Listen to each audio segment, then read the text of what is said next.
Assalamualaikum warahmatullahi wabarakatuh. Assalamualaikum warahmatullahi wabarakatuh. Di sini kami dari kelompok KKN Win Wali Songo kelompok 43 akan mewawancarai kepada Bapak Nurkolis terkait mengenai usaha yang digeluti sama Bapak.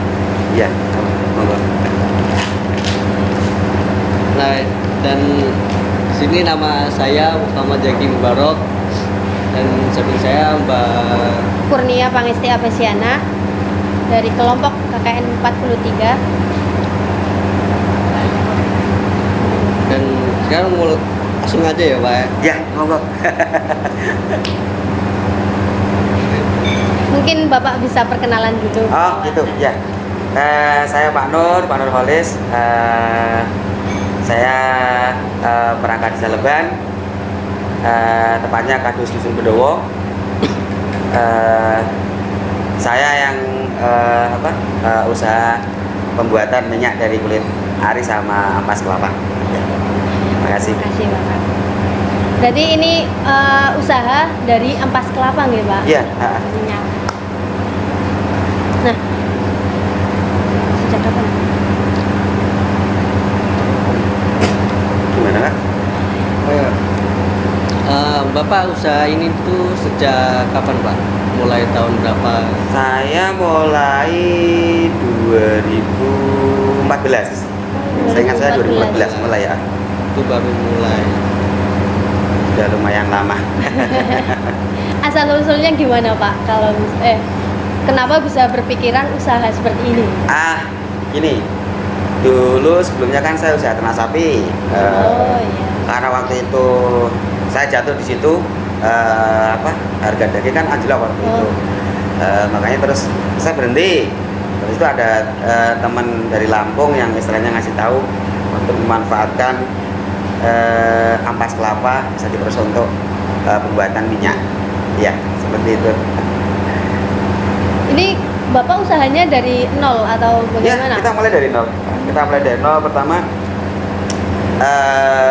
saya mesin itu dari teman. Yeah. Kita cuman nyewakan tempat sama saya ikut kerja waktu itu. Setelah lama-kelamaan teman punya usaha yang lain, bidang yang lain, sini saya yang teruskan seperti itu. Kalau dari bahan bakunya itu Pak gimana? Bahan baku awal mulanya saya itu menggunakan kopra. Jadi saya ambil dari teman di Lampung. Waktu itu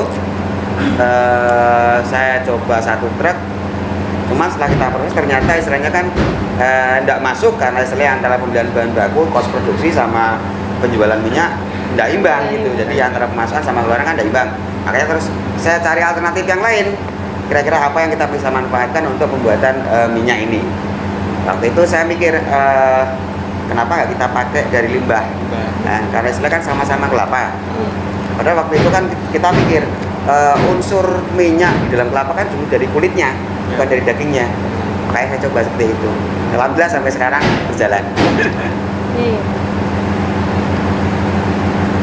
Dalam usaha ini Bapak tuh melibatkan siapa aja gitu? Keluarga atau Maksudnya pekerjanya? Maksudnya Kita memanfaatkan anak-anak dari sini.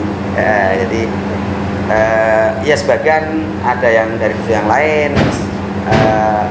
Dulu ada anak sini juga, cuman dia keluar cari ini yang lain. Cari pengalaman yang lain. Pengalaman yang lain. Di kayak memanfaatkan sumber daya manusia yang di sini gitu ya. Iya, betul lah.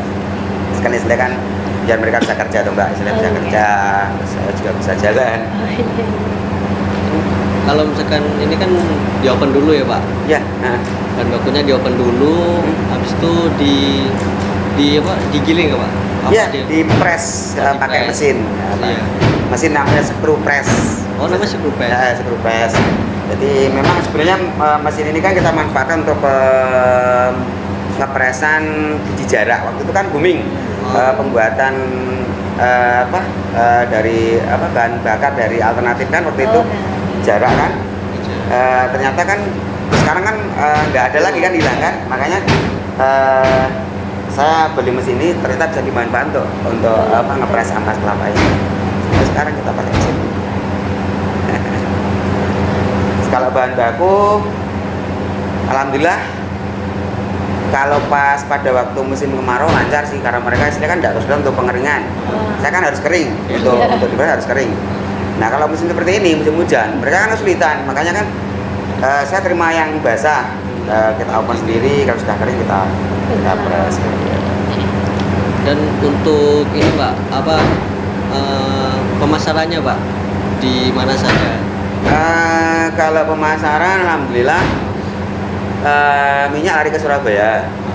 Surabaya. Kalau limbahnya seperti ini, bungenya kita manfaat untuk bahan baku konsentrat pakan ternak. Alhamdulillah juga, setelah kita sudah punya pembeli, jadi alhamdulillah tidak kesulitan untuk berjualan. Kalau misalkan ke Surabaya nih Pak, Iya. nah itu di pabrik lagi apa gimana? Sebenarnya di sana itu kan, ini kan larinya kan minyak mentah. Nanti di sana diproses lagi, setelah di RBD itu dihilangin bau, warna sama rasanya, jadi nanti netral jadinya putih. Putih lah istilahnya, seperti air ini. Itu kalau tidak salah mereka dimanfaatkan untuk pembuatan satu bahan baku sabun cair. Terus pabrik yang lain itu dipakai untuk bahan baku biodiesel. Dengan ekspor sih mereka, cuman kita tidak tahu, silakan itu urusan mereka. Jadi kita supply untuk bahan baku minyak mentahnya. Seperti itu. Selama Bapak menekuni usaha ini, banyak nggak sih Pak kendala-kendala yang Bapak alami gitu? Ya banyak lah Mbak, namanya orang usaha itu kan ya biasa, istilahnya banyak kendala juga. Terus jatuh bangun juga sudah biasa, tapi kan istilahnya kan gimana ya, terus terang kan kita semangat sih. Jadi antara saya sama anak-anak kan apa ya, semangat. Jadi alhamdulillah sampai sekarang tetap bisa berjalan. Saya ini. Kendala apa yang biasanya Bapak apa ya kayak membuat Bapak down gitu ada nggak Pak? Sebenarnya kalau yang jadi kendala sih terus terang sumber bahan baku Mbak. Sumber bahan baku. Kalau penjualan istilah ini selama ini kan kita alhamdulillah lancar, karena istilah kan sudah punya pembeli sendiri. Istilah untuk minyak ada pembeli sendiri, untuk bungkel ada pembeli sendiri. Cuman kalau bahan baku terus terang, terutama kalau musim seperti ini, musim hujan, jadi kita kesulitan karena apa ya, supplier itu nggak bisa, kesusahan untuk pengeringan gitu. Ya kita kan butuhnya yang kering, karena kan material harus kering, bahan baku harus kering. Karena kan terus terang kalau musim hujan seperti ini tuh susah. Kadang-kadang suplai bahan baku sering terlambat. Ada sih open, cuman kadang-kadang gimana ya, tidak cukup untuk kebutuhan ini produksi kita. Gitu. Terus pengeringannya. Itu kalau misalkan penjualannya itu Pak, Gimana? itu per kilo apa per ini? Ya, per kilo. Oh, per kilo. Kita jual minyak per kilo, kita jual bungkil juga per kilo. Kilonya itu berapa Pak? Kalau sekarang Surabaya ini Lagi turun apa gimana? iya, karena situasi minyak sekarang kan lagi tidak bagus harganya. Kalau minyak konsumsi memang tinggi sih Mas. Tinggi. Cuman kalau minyaknya seperti ini malah lagi down, lagi turun. Ya kisaran 12. Oh, 12. Seperti itu. Kalau bungkilnya sekitar 3.000-an, 28 sampai 3.000 per kilo. Sama apa? Sama ampasnya ini Pak gimana Pak? Kalau misalkan habis dipres, kan habis minyak, ampasnya itu bisa diapain lagi Pak? Oh, ya itu Mas jadi bungkil ini. Oh, jadi kita proses produksi bahan baku dari ampas kering, ampas kelapa kering, nanti keluar minyak sama bungkil. Jadi minyak keluar dari sendiri, bungkil keluar sendiri. Setelah bungkilnya kan limbah dari proses produksi kita kan. Nah, alhamdulillah kan masih laku, masih dipakai. Bisa dimanfaatkan jadi apa Pak ini Pak? Bahan baku konsentrat pakan ternak. Oh. Jadi ini salah satu unsur dari bahan baku pembuatan konsentrat pakan ternak. Ya untuk sapi bisa, untuk kambing bisa. Gitu. Untuk campuran ya Pak? Dalam? Untuk campuran ya Pak? Iya, jadi salah satu unsur. Jadi bahan baku konsentrat kan ada katul, ada katul itu, terus ada brand juga, terus dari ampas kedelai. Termasuk ini bungkil kopra ini, terus ada tetes tebu juga. Itu kayaknya sih dari sana. Kalau saya enggak terlalu ini. Berarti semuanya terpakai ya Pak? Ya alhamdulillah semua bisa dimanfaatkan untuk apa? Untuk hasil produksi kita. Dan nilai jualnya. Ya, nilai jualnya. Ya. Jadi gimana ya Mbak ya? Misalnya untuk penjualan buku ini itu bisa untuk biaya kos produksi kita, gitu loh. Jadi bisa untuk bayar anak-anak, bisa untuk biaya produksi, macam biaya produksi.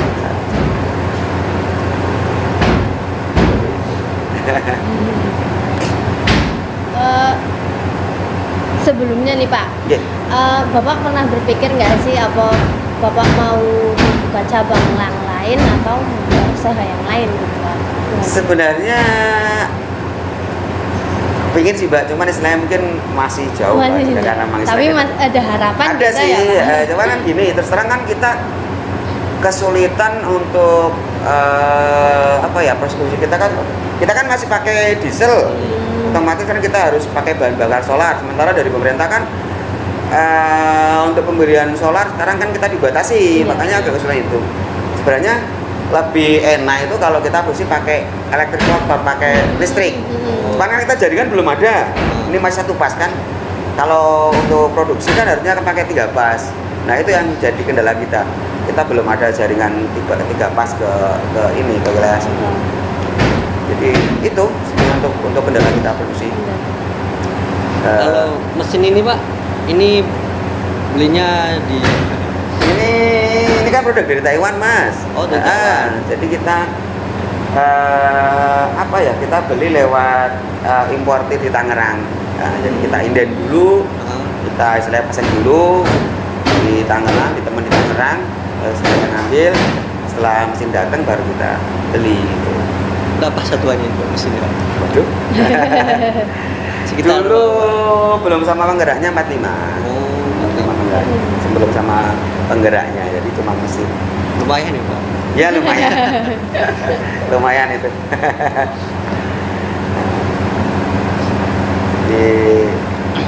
Iya sekitar segitu 45. Berarti kalau di dalam negeri sendiri belum ada ya Pak? Ada sih Mas, ada produk seperti itu ada, istilahnya kan kalau tidak salah itu daerah Klaten ada, cuman istilah kualitasnya. Kualitasnya yang ya mungkin orang beda-beda ya Mas ya. Kalau saya belum terlalu yakin sih. Cuman kan ada sebagian istilahnya pengusaha yang pakai produk dalam negeri, cuman keluhan mereka itu kurang kuat, terus sering rusak. Cuman seperti ini kendalanya untuk spare partnya Mas. Oh iya. Karena mesin build up, jadi kita harus ngakali gitu. Kalau misalnya ada yang rusak, ada yang haus, kita harus bikin sendiri. Gitu.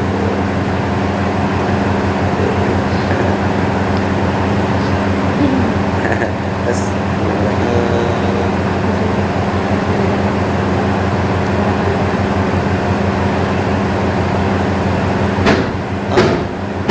untuk Bapak nih harapan untuk kedepannya Pak tentang usaha ini mau satu ke depan istilahnya kan yang jelas karena memang sekarang kita untuk bahan bakar dibatasi sama pemerintah pembelian solar, ini kan pakai solar. Ke depan harapan saya istilahnya jaringan listrik yang 3 pas itu bisa nyampe ke wilayah dalam seperti ini, ke desa-desa. Jadi nanti misalnya orang yang istilahnya mau bikin usaha yang menggunakan istilah daya listrik besar itu mereka tidak kesulitan gitu. Seperti saya kan kesulitan. Makanya kan kalau kita sebenarnya kalau ada listrik jaringan 3 pas untuk skala industri itu masuk ke sini, saya ke daerah pedesaan, otomatis kan kita bisa pasang, istilahnya bisa pakai tenaga listrik. Jadi kita tidak kesulitan untuk pembelian bahan bakar untuk produksi. Harapan kita cuma seperti itu. Jadi cuman di proses produksi saja. Jadi mudah-mudahan nanti pemerintah bisa memperhatikan untuk jaringan listrik yang 3 pas bisa masuk, yang skala industri bisa masuk ke pedalaman, istilahnya ke area pedesaan. Jadi orang yang mau usaha yang menggunakan listrik daya besar skala industri itu mereka tidak kesulitan. Sekarang kan kesulit Mas, masalahnya apa? Listrik kan cuma 1 pas kesininya. Padahal kita harus menggunakan daya besar kan. Makanya kita cuma bisa pakai diesel gitu. Padahal diesel kan kita perlu bahan bakar, solar. Sama pemerintah kan dibatasi. Makanya kan ceritanya seperti itu. Ya cuma saya aja sih Mas, kayak orang yang traktor itu yang di sawah itu kan dia perlu apa ya, perlu solar, perlu bantuan. Makanya kan kesulitan mereka. Terus tukang seleb padi itu juga kesulitan. Bahan bakarnya ya Pak? Ya, jadi apa, bahan bakar dengan perusahaan produksi kita. Yang terakhir nih Pak, Ya. untuk Bapak ada pesan-pesan untuk anak muda yang sedang merintis usaha gitu, Ya. tips-tipsnya gitu. Satu istilahnya tahan banting, Tahan jangan putus banting. asa. Iya. Namanya usaha itu kan biasa, mas, jatuh bangun itu biasa. Istilahnya. Tapi kalau kita fokus, kita yakin, kita telaten, tetap insya Allah berhasil. Lama-lama juga berkembang sukses kan. Seperti itu. Dan Istilahnya negara itu tidak bakalan berkembang kalau istilahnya mengandalkan pertanian, industri. Industri. Jadi orientasi kita ke industri. Kalau apa, berapa tahun Tanah, seperti itu. iya. Tidak ada sih negara berkembang, negara maju itu istilahnya dari pertanian, dari apa. Kalau mereka tidak ngembang industri, tidak bakal bisa maju. Teknologi yang Iya, teknologi. itu. Ya. Ya itu tips dari Bapak untuk pengusaha muda, yaitu apa? Tahan banting. Ya. Jangan menyerah, jangan mudah Ya. menyerah. Ya. Oke, sekian dari kami dan Bapak Nurbalis. Ya. Kami mohon undur diri. Assalamualaikum warahmatullahi wabarakatuh. Waalaikumsalam warahmatullahi wabarakatuh.